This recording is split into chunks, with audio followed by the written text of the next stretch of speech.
Bonjour à toutes et tous. Je vous propose de commencer pour qu'on puisse tenir le timing.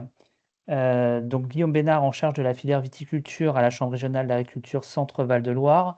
Nous vous souhaitons la bienvenue dans cette série de webinaires sur la gestion de la ressource en eau à la vigne, qui s'inscrit dans le cadre du CAP filière viticulture en région Centre-Val de Loire.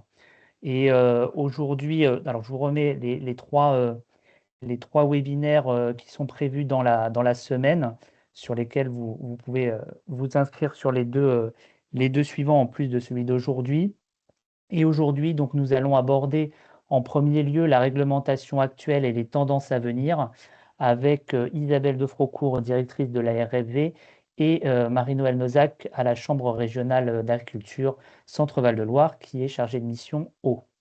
Donc, pour le bon déroulé du webinaire et afin que les présentations soient fluides, tous vos micros sont coupés, mais bien évidemment, je vous invite à saisir toutes vos questions ou remarques que vous pourriez avoir dans le chat et nous y répondrons au fur et à mesure à la fin de chacune des présentations sur l'heure de webinaire qui nous est attribuée ce midi. Du coup, je vous propose de commencer tout de suite avec Isabelle sur la partie réglementation actuelle. Isabelle, je te laisse la main pour commencer.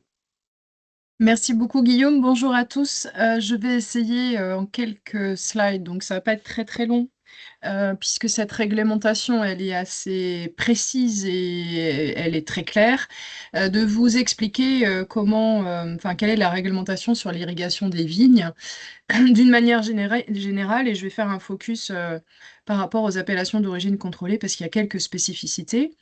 Donc, on a plusieurs textes qui nous indiquent, notamment des textes du Code rural, qui nous indiquent que, par un texte transversal à toutes les catégories de vins AOC, IGP et vins de France, que l'irrigation des vignes aptes à la production de raisins de cuve est interdite du 15 septembre à la récolte. Il y a encore très peu de temps, c'était du 15 août à la récolte, et cette date a été modifiée à la demande de la profession, mais aussi de constater que sur certaines régions, du 15 août au 15 septembre, il y avait quand même des gros problèmes de canicule tardive qui pouvaient avoir des conséquences négatives sur la vigne. Et donc, il y a eu une modification de cette date en 2023, si je ne me trompe pas. Donc, on est passé du 15 août au 15 septembre. Donc, on ne peut pas irriguer d'une manière générale du 15 septembre à la récolte. Cependant, on a des dispositions plus restrictives, qui peuvent être euh, ajoutées pour les AOC et les IGP. Nous avons donc un second texte, notamment le décret 2017-1329 et puis l'article D 645.5 et 645.7 du Code rural, qui nous disent que l'irrigation des vignes aptes à la production de vin d'AOC est bien interdite du 1er mai à la récolte. Mais ces textes nous disent aussi que si on veut déroger à cette règle et permettre l'irrigation en appellation d'origine contrôlée, on peut déroger donc sous condition. Il faut que ce soit prévu, enfin il faut le prévoir dans le cahier des charges, donc ça nécessite de faire des modifications de cahier des charges pour intégrer la notion d'irrigation. Et dans ce cadre-là, on peut prévoir l'irrigation possible du 1er mai au 15 septembre, en expliquant voilà, que c'est en compensation d'un stress hydrique dès lors que celui-ci est susceptible de remettre en cause la qualité de la production viticole. Donc c'est bien sous ces arguments-là que l'on peut déroger à l'interdiction du 1er mai à la récolte, donc de pouvoir irriguer du 1er mai au 15 septembre, à condition de le prévoir au cahier des charges. Alors, il faut que le plan de contrôle pour les habitués des appellations d'origine contrôlée, vous avez un cahier des charges et en face, vous avez un plan de contrôle qui donne toutes les règles de contrôle des lignes du cahier des charges, et on nous dit bien que le plan de contrôle de l'appellation d'origine contrôlée doit fixer les modalités de contrôle de cette irrigation en question. Alors, je ne vais pas rentrer dans le détail de ça, mais c'est important que tout soit bien cadré dans les documents. La conséquence de la dérogation, c'est que quand on est pour l'appellation d'origine contrôlée, en aucun cas, quoi qu'il arrive, on ne peut dépasser le rendement inscrit dans le cahier des charges. Donc c'est le rendement de base du cahier des charges qui s'applique à partir du moment où on autorise l'irrigation dans l'appellation et pour la récolte déterminée, puisque cette dérogation, en fait, elle est pas systématique, elle est bien à demander annuellement en fonction du climat et comment ça se passe dans le vignoble.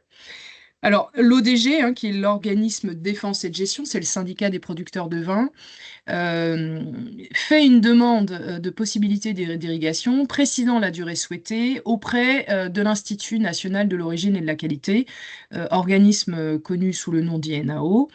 Quand la dérogation est accordée, donc l'INAO doit prévenir le préfet et les autorités compétentes en matière de police de l'eau et des milieux aquatiques pour le ou les départements concernés. Vous savez que ce sont ces structures qui sont en charge des contrôles sur l'eau de façon à vérifier qu'il y a bien respect des éléments pour l'irrigation de ces vignes.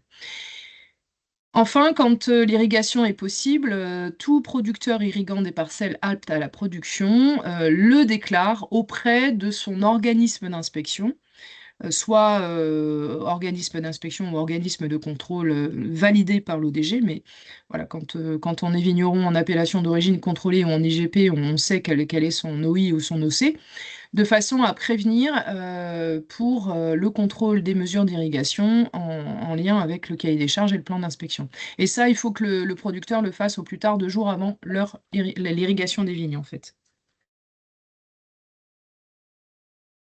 Voilà, alors j'ai pas tout détaillé parce que je pourrais détailler encore plus les éléments d'inscription dans le cahier des charges, dans le plan d'inspection, mais je pense que c'est pas le but d'aujourd'hui de noyer avec des éléments réglementaires les personnes qui nous suivent. Je vais juste vous faire un petit résumé de ce que je viens de vous dire. En vin de France et en indication géographique protégée, aujourd'hui, on peut irriguer du 1er mai au 15 septembre. Ça, c'est possible. En appellation d'origine contrôlée, si aucune référence à l'irrigation n'est mentionnée dans le cahier des charges, eh bien c'est la deuxième règle du Code rural qui s'applique, c'est-à-dire que c'est interdit du 1er mai jusqu'à la récolte.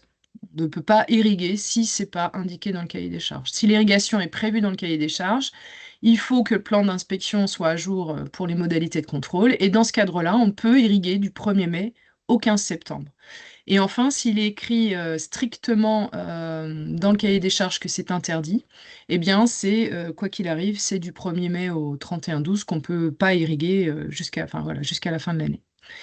Voilà ce que je peux vous dire sur l'irrigation des vignes. Donc, c'est assez court, mais en même temps, c'est assez clair sur les dates, ce qu'on peut faire, pas faire. Aujourd'hui, à ma connaissance, il n'y a aucune appellation d'origine contrôlée dans le Val-de-Loire qui a inscrit l'irrigation possible dans son cahier des charges. C'est quelque chose qu'il faut enfin, il faut avoir connaissance de ces éléments.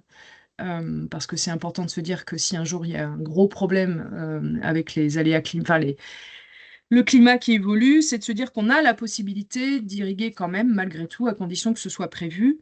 Après, la question de l'accès à l'eau se pose, mais c'est là où peut-être que la deuxième présentation va pouvoir répondre à tout ça, parce que c'est pas le tout, mais il faut aussi avoir les systèmes d'irrigation possibles à partir du moment où on accorde que l'irrigation est autorisée. Aujourd'hui, les vignes, elles sont pas adaptées, enfin, en tout cas, les systèmes sont pas adaptés pour pouvoir irriguer à l'heure actuelle. Voilà, pour ma partie. Merci Isabelle pour ce détail sur la réglementation actuelle sur la partie irrigation. Alors, je vous invite, s'il y a des questions, à les mettre dans le chat. Alors, je vois qu'il y a des gens qui sont en train d'écrire, donc on va attendre que les questions éventuellement arrivent. Et puis après, on passera à la deuxième présentation de Marie-Noël, qui nous détaillera un peu plus le fonctionnement justement de la gouvernance de l'eau sur le bassin, comment ça s'articule et ce qui est attendu en termes d'évolution et de tendance justement sur cet aspect de l'accès à l'eau. Alors, hop, Alors effectivement, oui, il y a une réflexion sur les volets réglementaires sur les bassins versants. Effectivement, ça vient dans la deuxième présentation. Tout à fait.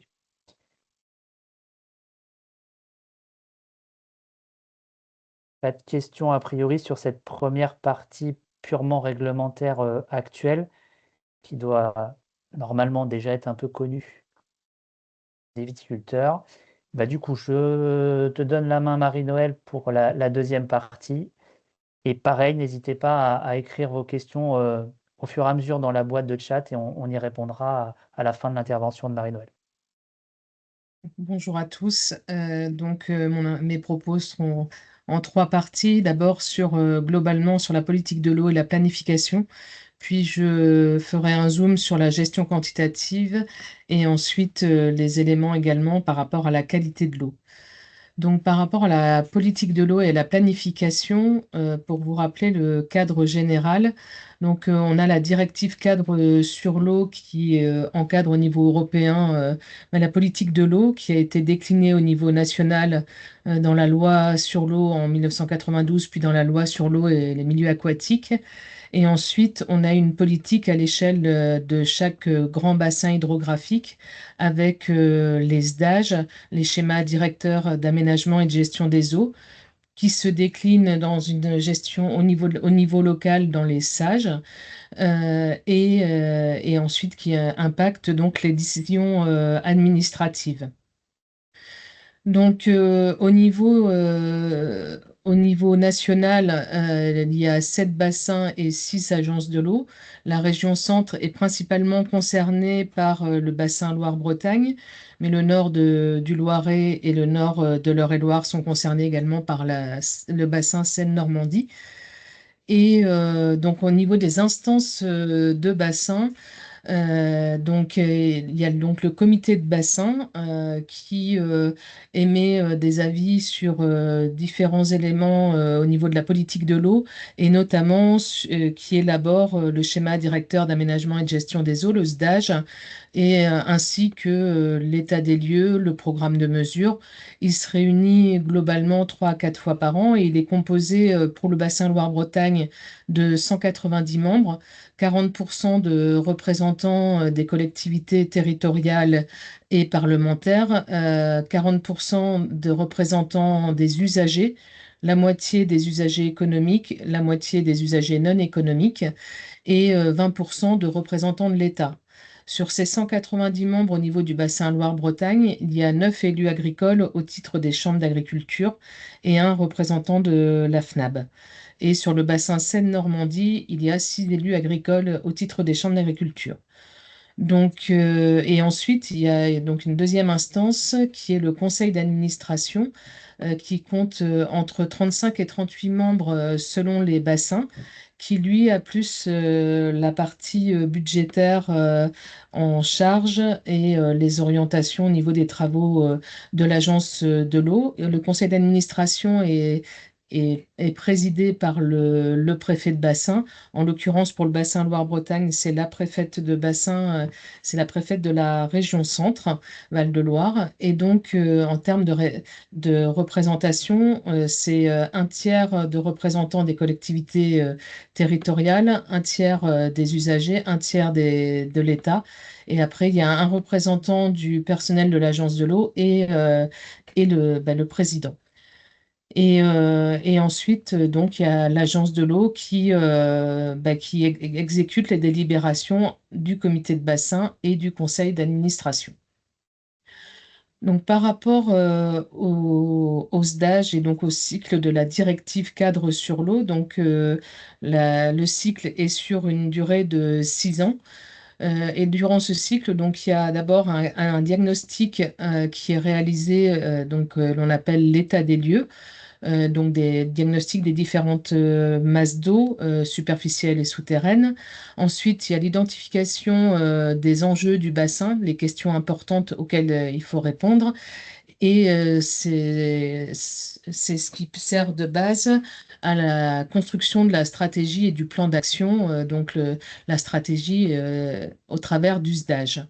Donc actuellement, nous sommes dans le SDAGE qui a été validé en 2022 et qui est valide jusqu'en 2027. Et là, on a commencé le quatrième cycle pour préparer le SDAGE de 2028-2033. Donc, les enjeux du bassin et l'état des lieux vont être définitivement validés au comité de bassin du mois de décembre. Puis, le premier semestre de 2026 sera consacré à la rédaction de la première version du SDAGE, qui sera ensuite soumis à la consultation et des assemblées et du public fin 2026, début 2027, pour être adopté fin 2027 et entrer en application début 2028. Et bien sûr, donc le SDAGE a pour objectif d'atteindre un bon état de toutes les eaux à terme. Voilà. Et donc, le SDAGE, schéma directeur d'aménagement et de gestion des eaux, est un outil de planification donc, qui est établi par grand bassin et qui détermine les orientations pour atteindre les objectifs de bon état des masses d'eau en se fixant un certain pourcentage de masses d'eau à atteindre pour lesquelles il faut atteindre le bon état.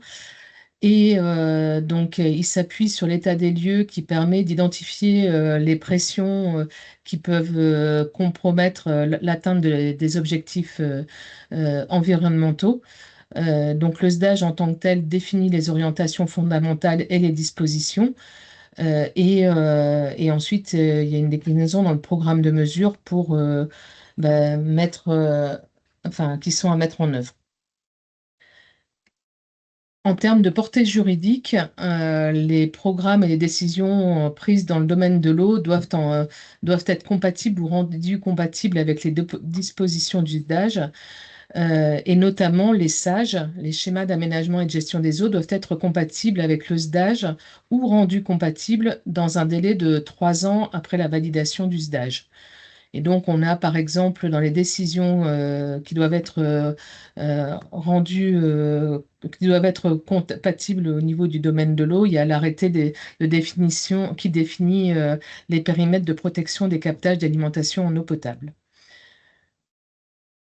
Et donc, au niveau des SAGE, donc le schéma d'aménagement et de gestion de l'eau, et donc, qui sont pilotés par les commissions locales de l'eau, qu'on appelle également CLÉ, c'est en fait la déclinaison du SDAGE au niveau local, avec des critères, qui s'appliquent à des territoires délimités selon des critères naturels, notamment l'échelle des bassins versants et qui vise à concilier les différents usages et la protection des milieux en tenant compte des particularités locales. Et donc, il y a notamment deux documents qui sont élaborés au niveau des sages, le PAGD, le plan d'aménagement et de gestion durable, et le règlement qui est qui s'impose et qui peut prévoir des règles d'utilisation de la ressource ou des règles par rapport sur les aires d'alimentation de captage. Enfin, voilà, et tout ça est cadré dans le Code de l'environnement. Et donc, au niveau des sages, en région centre, là, vous avez la carte des différents sages avec un certain nombre de sages qui sont sur plusieurs régions et avec des périmètres qui sont très variables. On a le sage Val-d'Uy qui est de 300 km, 330 km², alors que celui de la Creuse est de 9500 km². Et il y en a une partie qui est en région centre. Donc voilà pour la politique de l'eau et la planification. Je vous propose maintenant de passer au point sur la gestion quantitative avec une première partie sur la gestion structurelle et une deuxième sur la partie conjoncturelle, lorsqu'il y a des difficultés ponctuelles au niveau de la ressource en eau. Donc, je vais d'abord vous définir la notion de volume prélevable au sens du Code de l'environnement. Donc, les volumes prélevables, déjà, c'est des volumes qui s'entendent à l'échelle de la période de base eau Et donc, ça concerne les prélèvements directs dans la ressource qui sont autorisés ou déclarés, tout usage confondu.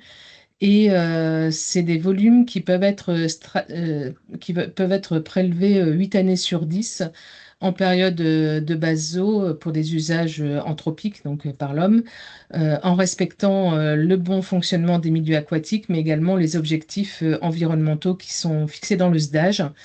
Et ces volumes prélevables sont validés par le préfet coordonnateur de bassin qui pilote et coordonne la stratégie d'évaluation des volumes prélevables.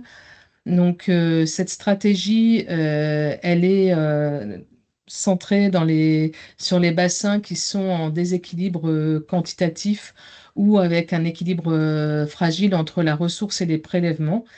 Et donc, elle s'appuie sur une stratégie d'évaluation des volumes prélevables, donc cadre qui est fixé par le préfet, et sur la base d'études qui sont réalisées en s'appuyant sur un comité de concertation. Donc, les volumes prélevables sont arrêtés par le préfet et il y a la définition des volumes prélevables par usage. Donc, au niveau de la gestion structurelle, donc il y a le cadre général qui est fixé dans le SDAGE, avec des éléments qui sont structurés un peu différemment suivant les SDAGE. Pour le bassin Loire-Bretagne, pour l'instant, donc 2022-2027, donc il y a notamment trois axes. Donc, assurer l'équilibre entre la ressource et les besoins en période de basse eau avec, suivant les territoires, différentes catégories, différentes classes. Donc, ceux qui sont en 7B2, c'est les bassins où on peut avoir une augmentation des prélèvements en période de basse eau avec un cadre, hein. Ensuite, il y a les bassins donc en 7B3 qui sont là plafonnés au niveau actuel des prélèvements en période de basse eau. Donc, quand je dis niveau actuel, c'est le niveau au moment où on élabore le SDAGE. Et puis, il y a un bassin qui est spécifique, avec des mesures spécifiques, qui est le bassin de Lotion. Ensuite, il y a des éléments aussi pour la gestion des prélèvements de manière collective dans les zones de répartition des eaux, ce qu'on appelle les ZRE, notamment pour ce qui nous concerne, donc la Beauce et le Cénomanien. Et puis, il y a également les modalités par rapport au prélèvement hors période de basse eau pour le stockage, à la fois pour les retenues de substitution et les retenues hors substitution. Et dans la gestion structurelle aussi, il y a donc les zones de répartition des eaux, donc les ZRE.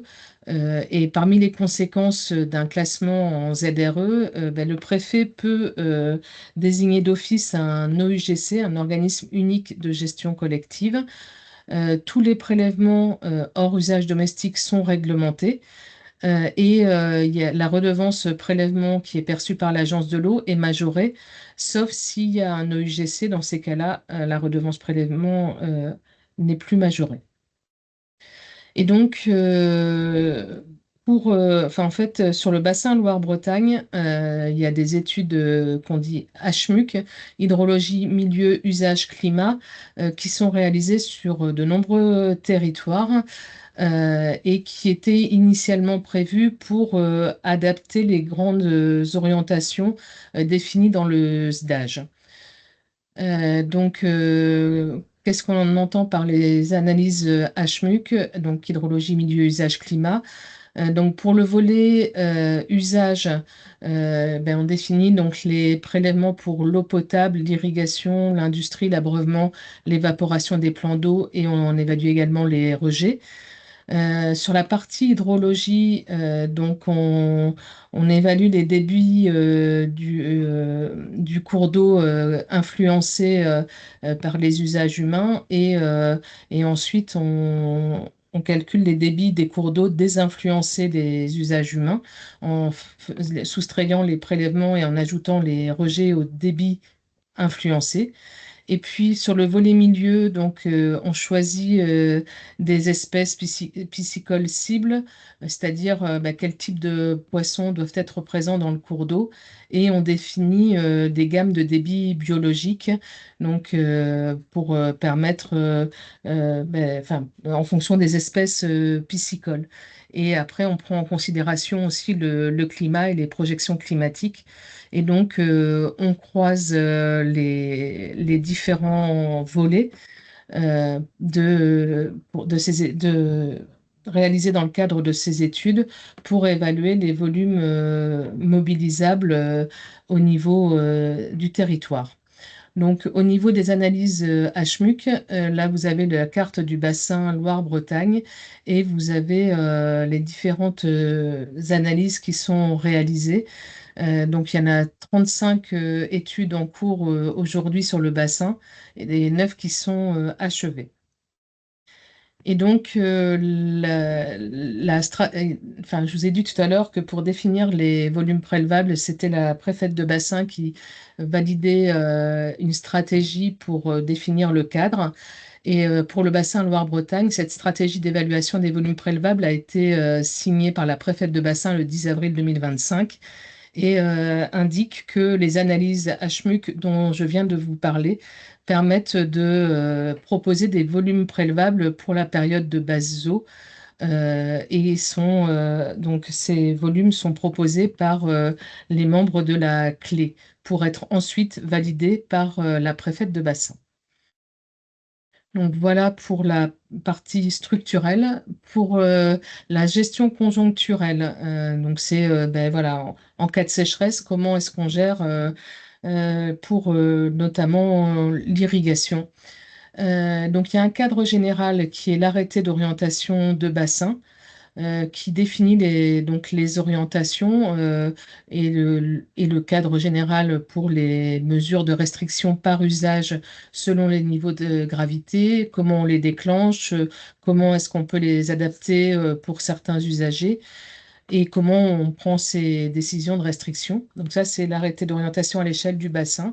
Puis département par département, il y a des arrêtés cadres sécheresse avec différentes délimitations donc des zones d'alerte, qui fixent les conditions de déclenchement des seuils de gravité, les mesures de restriction précisément pour le département, etc. Et ensuite, quand il y a un certain nombre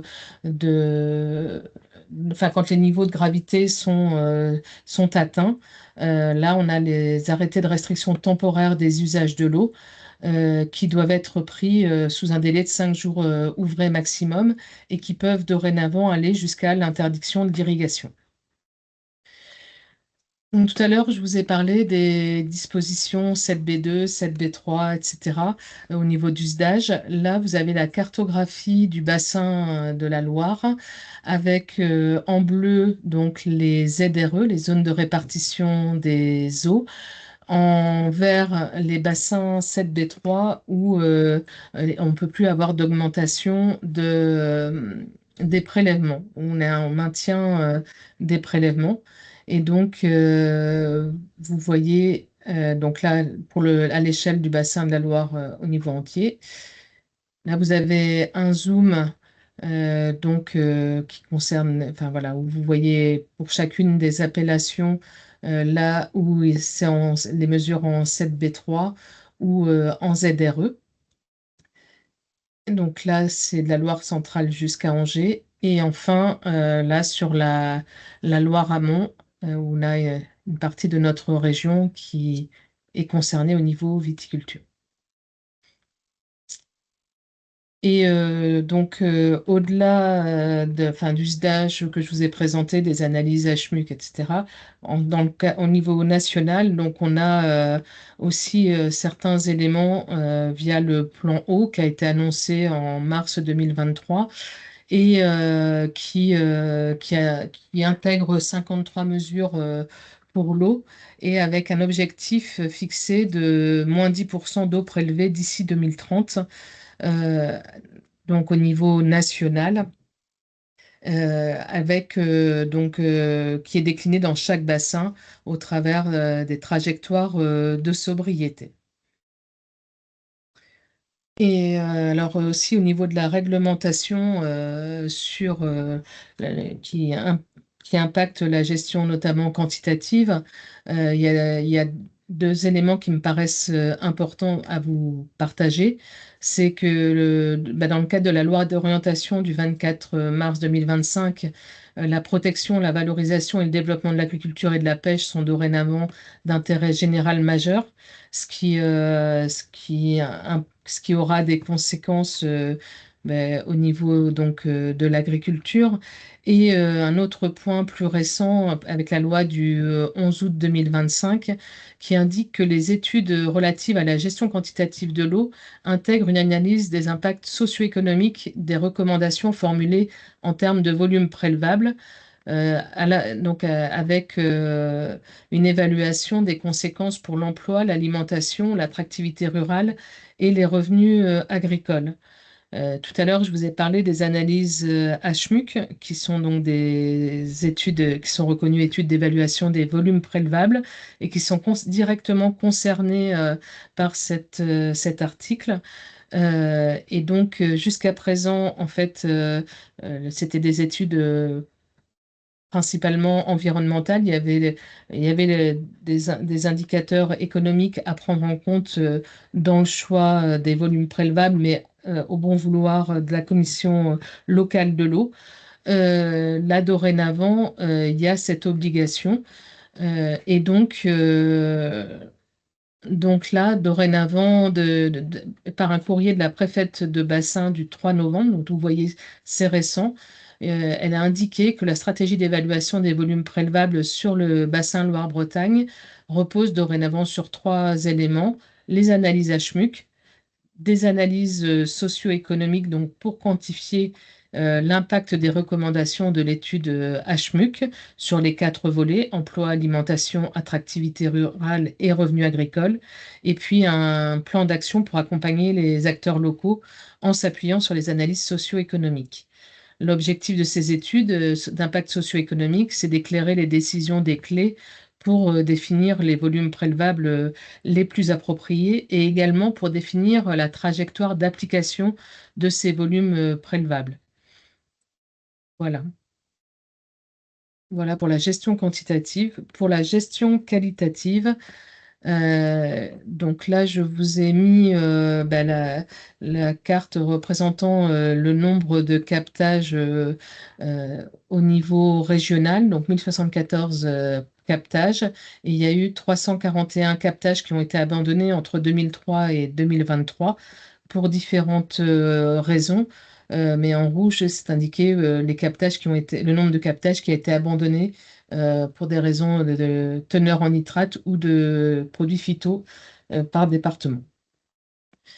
Et donc, au niveau des outils de préservation de la qualité de l'eau, donc vous avez donc les aires d'alimentation de captage donc, qui sont les surfaces sur lesquelles l'eau s'infiltre ou ruisselle et alimente le captage, avec la possibilité donc, de délimitation des zones de protection de l'AAC, ce qu'on appelle les ZPAAC.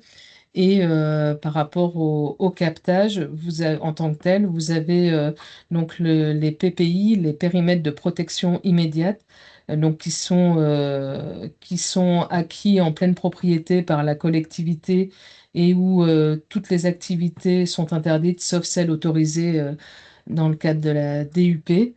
Ensuite, vous avez les PPR, donc les périmètres de protection rapprochés, et les PPE, donc les périmètres de protection éloignés. Et donc, dorénavant, sur les aires d'alimentation de captage, il y a des plans d'action volontaires qui sont mis en place sur un certain nombre de captages prioritaires. Mais là, sur de nombreux captages, on passe en procédure ZSCE, donc zone soumise à contraintes environnementales. Alors, ça dépend des captages, mais de plus en plus, on rentre dans cette procédure. et qui est en 3 étapes. La première, c'est la délimitation de la zone de protection dont je vous ai parlé précédemment, pour lequel il y a un premier arrêté préfectoral. Ensuite, et qui est sur tout ou partie de l'aire d'alimentation de captage. Une fois que la zone de protection est délimitée, il y a un deuxième arrêté préfectoral pour définir le programme d'action qui s'applique notamment aux agriculteurs. Et dans un premier temps, la mise en œuvre est sur la base du volontariat, pardon. Mais si les résultats ne sont pas atteints au bout de 3 ans, voire au bout d'un an dans certains cas, alors les mesures du programme d'action deviennent obligatoires. Si les résultats ne sont pas atteints, par contre, si les résultats sont atteints ou correspondent à ce qui est prévu, là, ça continue à être sur la base du volontariat. Et donc, quand ça passe au niveau obligatoire, ça s'applique bien sûr à tout le monde. Et puis, il y a aussi, via la transposition de la directive eau potable, la mise en place des PGSSE, donc comme plan de gestion de la sécurité sanitaire des eaux, qui sera obligatoire pour tous les captages sensibles. Et actuellement, il y a des discussions au niveau national pour la définition des captages sensibles. Sur quelle base? Est-ce que c'est sur la base de 100% ou 80% de la norme eau potable, eau distribuée ou eau brute? Donc ça, il y a des discussions au niveau national. Ça s'appliquera sur la zone de captage, donc sur l'aire d'alimentation de captage, et ça sera à réaliser par les responsables de la production ou de la distribution de l'eau, le plus souvent les collectivités. Et d'ici le 12 juillet 2027 pour les captages sensibles, avec une mise à jour à minima tous les 6 ans. Donc avec des pratiques, enfin voilà, potentiellement des éléments par rapport aux pratiques à mettre en place, donc pour atteindre la bonne qualité de l'eau au niveau du captage. Et puis un dernier point au niveau de la qualité de l'eau, c'est l'acquisition foncière, puisque sur les aires d'alimentation de captage, depuis 2022, les collectivités peuvent avoir demandé l'ouverture du droit de préemption en faisant une demande auprès du préfet.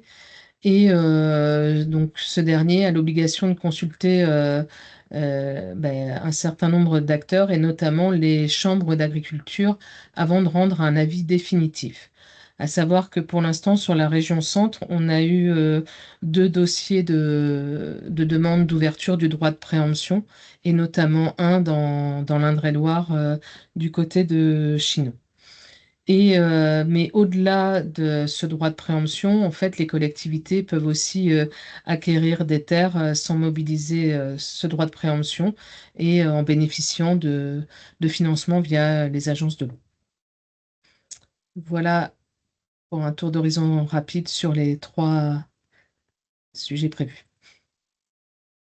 Merci Marie-Noëlle pour ce tour d'horizon, comme tu dis, sur la réglementation au niveau des bassins, qui, vous le voyez tous, est assez riche et complexe. Mais vous avez pu le voir aussi sur les cartes qui croisent les zones sous contrainte et les zonages d'appellation, que plusieurs appellations sont concernées sur notre région. Donc au-delà de l'aspect réglementaire et du cahier des charges que Isabelle a présenté avant, on voit bien il y aura d'autres éléments à prendre en compte dans la stratégie de la filière sur cette thématique de l'eau.